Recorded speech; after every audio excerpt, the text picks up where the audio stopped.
2019-3123.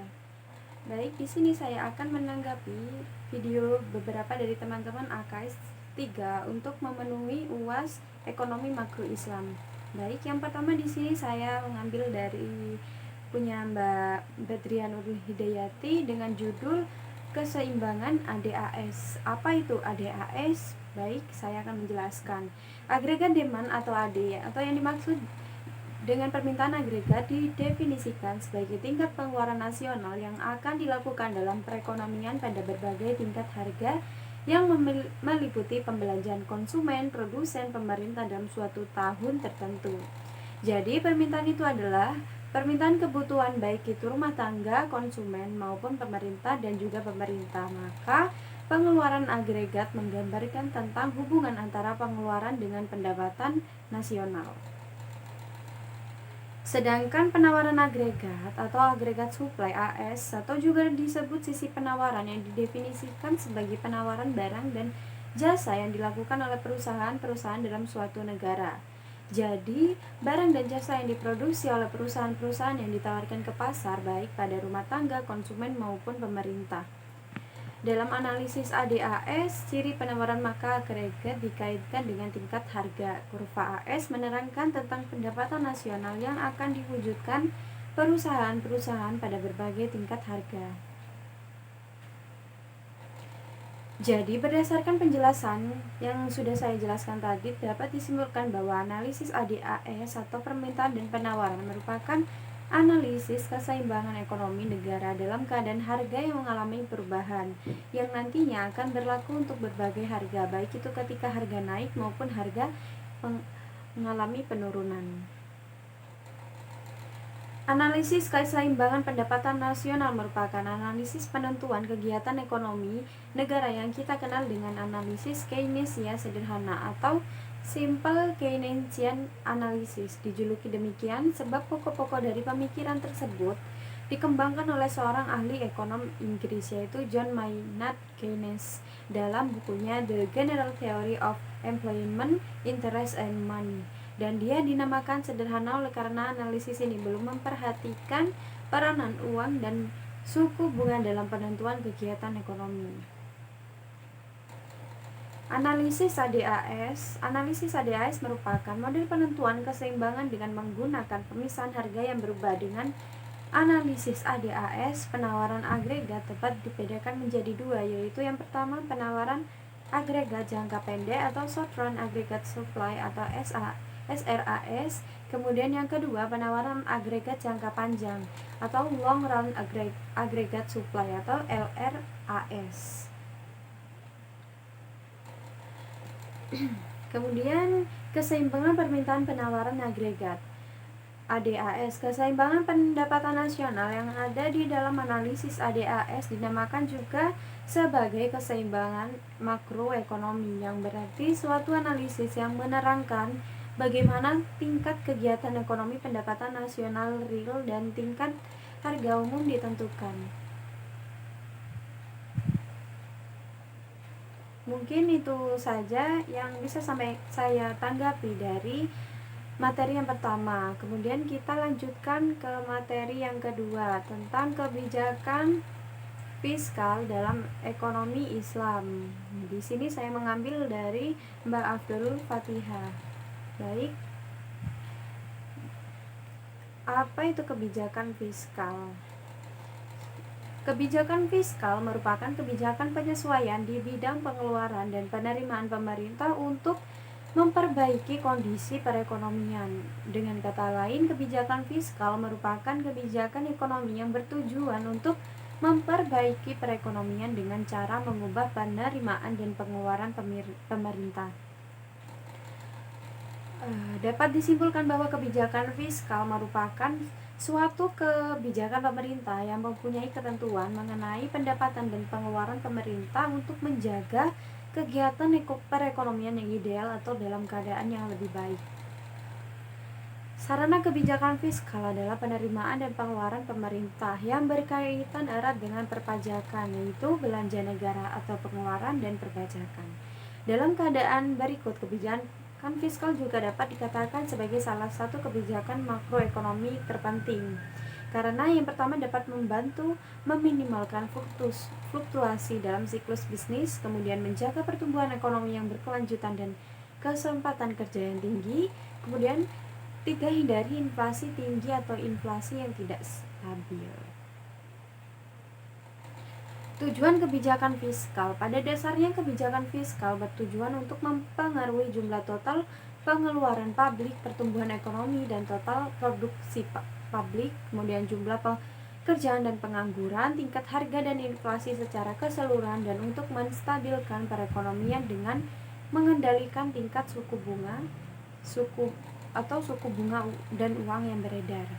Menurut tujuan kebijakan fiskal John F. Dewey, yang pertama meningkatkan PDB dan pertumbuhan ekonomi atau memperbaiki kondisi ekonomi. Kemudian yang kedua, perluas lapangan kerja, kurangi pengangguran atau cari kesempatan kerja, dan pertahankan stabilitas harga secara keseluruhan. Kemudian yang ketiga, menstabilkan harga komoditas secara umum, terutama dalam mengatasi inflasi.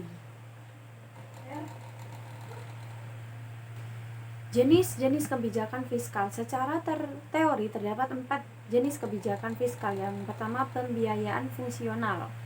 Pembiayaan fungsional adalah kebijakan yang dirancang untuk menyesuaikan pengeluaran pemerintah dengan mempertimbangkan berbagai pengaruh tidak langsung terhadap pendapatan nasional dan untuk meningkatkan kesempatan kerja. Kemudian yang kedua yaitu tindakan pengelolaan anggaran. Metode anggaran terkendali adalah kebijakan yang digunakan untuk mengatur pengeluaran pemerintah, pajak, dan pinjaman untuk mencapai stabilitas ekonomi yang stabil. Kemudian yang ketiga, stabilitas anggaran. Stabilitas anggaran adalah kebijakan yang menyesuaikan pengeluaran pemerintah dengan melihat biaya dan manfaat dari berbagai rencana. Tujuan dari kebijakan ini adalah untuk menghemat pengeluaran pemerintah. Kemudian metode anggaran berimbang. Metode anggaran berimbang adalah kebijakan anggaran yang dapat menjumlahkan pengeluaran sebesar pendapatan. Selain itu, ini juga merupakan anggaran berimbang jangka panjang. Kemudian selanjutnya kebijakan fiskal Islami. Negara di mana pendapatan dan pengeluaran negara Islam memiliki karakteristik mengatasi nilai moralitas dan tingkat sosial tertentu. Kebijakan fiskal diharapkan berperan dalam distribusi dan stabilitas, dan sistem perpajakan Islam harus memastikan bahwa hanya orang kaya yang memiliki keuntungan harus menanggung beban pajak yang berat. Ciri-ciri kebijakan fiskal dalam ekonomi Islam. Yang pertama, ada belanja negara didasarkan pada pendapatan sehingga defisit anggaran jarang terjadi. Yang kedua, ciri-cirinya perpajakan proporsional pajak dalam ekonomi Islam dikumpulkan berdasarkan istilah produktivitas.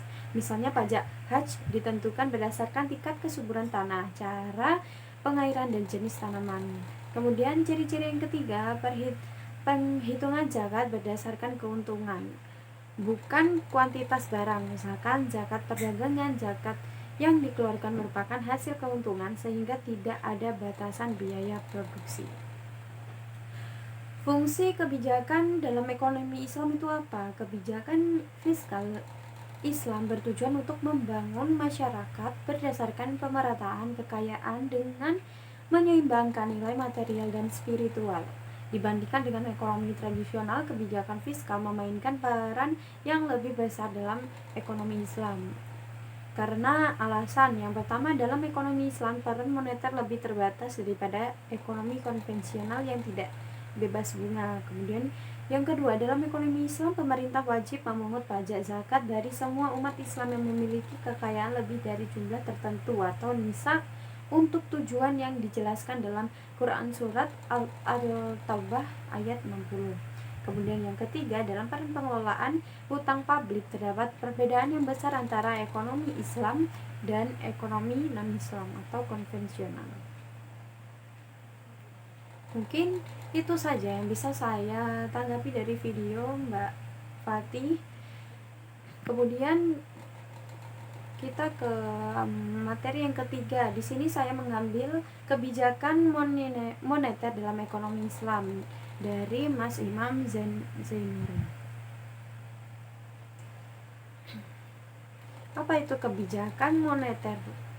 Kebijakan moneter adalah suatu usaha dalam mengendalikan keadaan ekonomi makro agar dapat berjalan sesuai dengan yang diinginkan dengan cara mengatur jumlah mata uang yang beredar dalam perekonomian atau langkah pemerintah untuk mengatur penawaran uang dan tingkat bunga.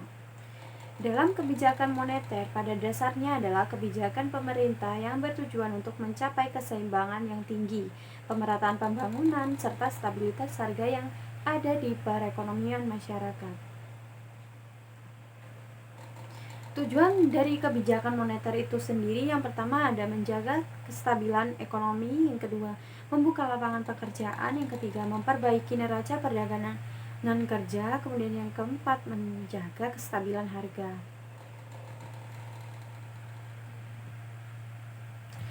Kemudian kebijakan moneter dalam Islam, pada dasarnya kebijakan moneter dalam prinsip Islam adalah menjaga kestabilan nilai mata uang terhadap nilai tukar dengan mata uang asing sehingga menghasilkan kesejahteraan dan pertumbuhan ekonomi yang merata, yang memberikan stabilitas ekonomi dan nilai tukar mata uang keterbukaan dalam hubungan dan menjunjung tinggi kebaikan dan kejujuran dalam berhubungan dengan sesama manusia.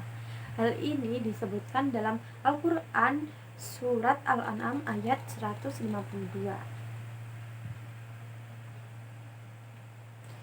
Instrumen kebijakan moneter Islam. Instrumen yang diperlukan dalam menentukan kebijakan moneter Islam diharapkan tidak hanya akan membantu mengatur penawaran uang selaras dengan permintaan real terhadap orang, tetapi juga harus membantu kebutuhan untuk membiayai defisit pemerintah yang benar-benar real untuk mencapai sasaran sosioekonomi masyarakat Islam lainnya.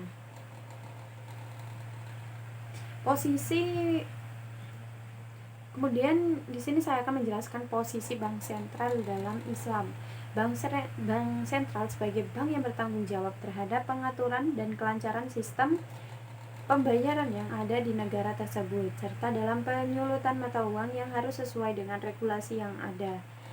Sebutan bank sentral adalah leader of the last resort. Bank sentral berfungsi sebagai pengelola kebijakan moneter dimulai ketika uang kertas mulai menggantikan uang emas dan uang yang dikeluarkan oleh bank sentral tidak lagi didukung dengan cadangan emas. Mungkin itu saja yang bisa saya tanggapi dari materi Mas Imam. Kemudian selanjutnya di sini saya mengambil tentang inflasi makroekonomi Islam dari Mbak Putri Daryl Fatwa. Inflasi dalam ekonomi Islam. Inflasi adalah kecenderungan naiknya harga barang dan jasa secara umum terus-menerus dan dapat berdampak pada penurunan daya beli dari barang dan jasa tersebut. Kenaikan harga dari satu atau dua barang saja tidak disebut inflasi, kecuali bila kenaikan tersebut meluas kepada sebagian besar dari harga barang yang lain. Dalam banyak literatur disebutkan bahwa inflasi didefinisikan sebagai kenaikan harga umum secara terus-menerus dari suatu perekonomian. Sedangkan menurut Sukirno, inflasi yaitu kenaikan dalam harga barang dan jasa yang terjadi karena permintaan bertambah lebih besar dibandingkan dengan penawaran barang di pasar. Kemudian inflasi dalam perspektif ekonomi Islam. Ekonomi Islam merupakan ikhtiar pencarian sistem ekonomi yang lebih baik setelah ekonomi kapitalis gagal total. Akibat sistem kapitalis yang berlaku saat ini, yang kaya semakin kaya dan yang miskin semakin miskin. Selain itu, ekonomi kapitalis juga banyak menimbulkan permasalahan seperti ketidakadilan dalam berbagai macam kegiatan yang tercermin dalam tidak meratakan pembagian pendapatan masyarakat dan ketidakstabilan dari sistem ekonomi yang ada saat ini yang menimbulkan berbagai gejolak dalam kegiatannya. Dan dalam ekonomi Islam, hal yang demikian insya Allah tidak akan terjadi. Dalam Islam tidak dikenal dengan inflasi, karena mata uang yang dipakai adalah dinar dan dirham, yang mana mempunyai nilai yang stabil dan dibenarkan oleh Islam. Syekh An-Nabhani memberikan alasan mengapa mata uang yang sesuai itu adalah emas. Ketika Islam melarang praktik penimbunan harta, Islam hanya menghususkan larangan tersebut untuk emas dan perak. Padahal harta itu mencakup semua barang yang bisa dijadikan sebagai kekayaan. Kemudian Islam telah mengaitkan emas dan perak dengan hukum yang baku dan tidak berubah-ubah. Ketika Islam mewajibkan diat, maka yang dijadikan sebagai ukuran adalah dalam bentuk emas atau perak. Kemudian yang kedua, Rasulullah telah menetapkan emas dan perak sebagai mata uang dan beliau menjadikan hanya emas dan perak sebagai standar uang. Kemudian ketika Allah Subhanahu wa taala mewajibkan zakat uang, maka Allah telah mewajibkan zakat tersebut dengan nisab emas atau perak. Hukum-hukum tentang pengukuran mata uang yang telah terjadi dalam transaksi uang hanya dilakukan dengan emas dan perak. Begitupun dengan transaksi lainnya hanya dinyatakan dengan emas dan perak. Pendekatan makro syariah dalam mengatasi inflasi. Pendekatan Islam dalam mengatasi inflasi. Islam mendorong pemerintah untuk melakukan kebijakan penanggulangan inflasi dengan cara yang pertama, himbauan moral dengan cara mengimbau masyarakat untuk hemat dalam berbelanja. Kemudian mendorong peningkatan produksi dalam negeri. Yang ketiga yaitu subsidi langsung kepada masyarakat seperti BLT, bantuan langsung tunai. Kemudian yang keempat, perbaikan infrastruktur seperti jalan dan lainnya. Kemudian yang kelima, membuat regulasi atau aturan yang mendorong pertumbuhan ekonomi masyarakat kecil. Inflasi yang terus-menerus, apalagi yang cukup tinggi, harus diatasi dengan mengambil kebijakan. Mungkin itu saja yang bisa saya tanggapi dari materi Mbak Deril. Kemudian yang terakhir di sini saya akan menjelaskan tentang pengangguran dan solusinya ekonomi Islam dari Mbak Ayu Rizkia Harum. Apa sih pengangguran? Definisi pengangguran dalam ekonomi makro. Salah satu permasalahan yang dihadapi oleh negara-negara berkembang termasuk Indonesia, salah satunya yaitu masalah pengangguran. Masalah pengangguran merupakan salah satu masalah makroekonomi yang menjadi penghambat pembangunan daerah karena akan menimbulkan masalah-masalah sosial lainnya. Menurut Januar 2009, pengangguran adalah keadaan di mana angkatan kerja yang ingin memperoleh pekerjaan tapi belum mendapatkannya.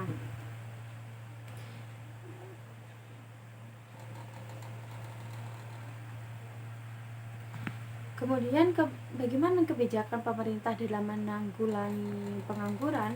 Pemerintah menanggulangi masalah pengangguran dengan dua cara, yaitu kebijakan fiskal dan kebijakan moneter. Seperti yang sudah saya jelaskan sebelumnya, kalau kebijakan fiskal adalah kebijakan untuk mengarahkan kondisi ekonomi suatu negara melalui pendapatan dan pengeluaran pemerintah yang didapat dari pajak. Kalau kebijakan moneter, kebijakan yang dilakukan pemerintah dengan cara mengatur ketersediaan uang di sebuah negara.